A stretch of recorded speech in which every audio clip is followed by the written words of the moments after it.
Mr. Oscar-winning Boyle's advice is someone who I'm going to listen to for sure.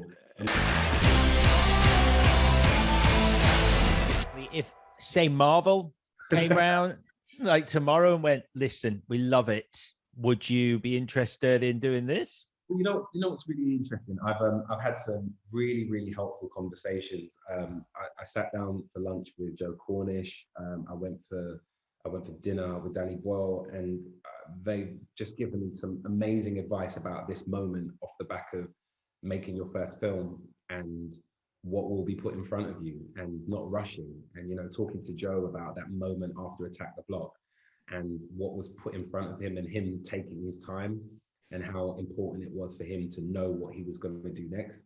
And both of them, you know, both of the guys gave me so much incredible advice.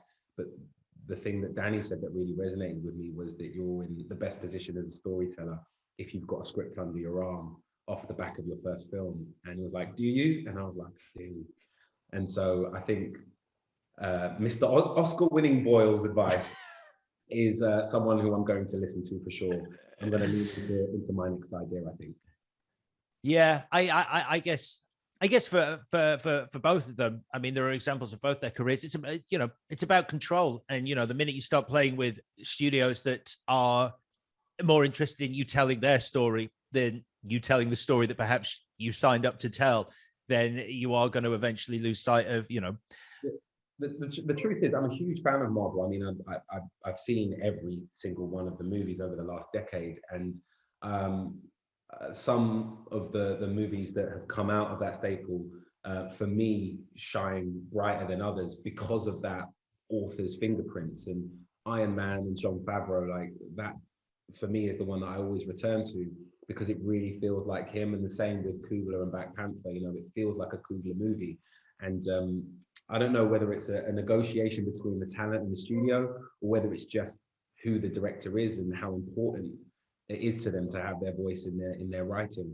But I think it can be done. And you know, Iron Man 1 particularly is a great example of that. Yeah, no, I agree. I think the moments that Marvel really shine are when it does feel like the people behind the camera have often had input into the script as well. You know, Taika Waititi on Thor Ragnarok, I think, is another good example. Yeah, that's a perfect example. And on the flip side, like I loved Short Term 12. It's one of my favorite little films that I've seen, and Dustin Cretton, the director of that, made Shang-Chi. And it just doesn't feel like it's the same filmmaker, you know, and I love his work. So yeah, I think the Taika Waititi route is definitely the one, because that is, Thor Ragnarok is undeniably a Taika movie, you know? Yeah.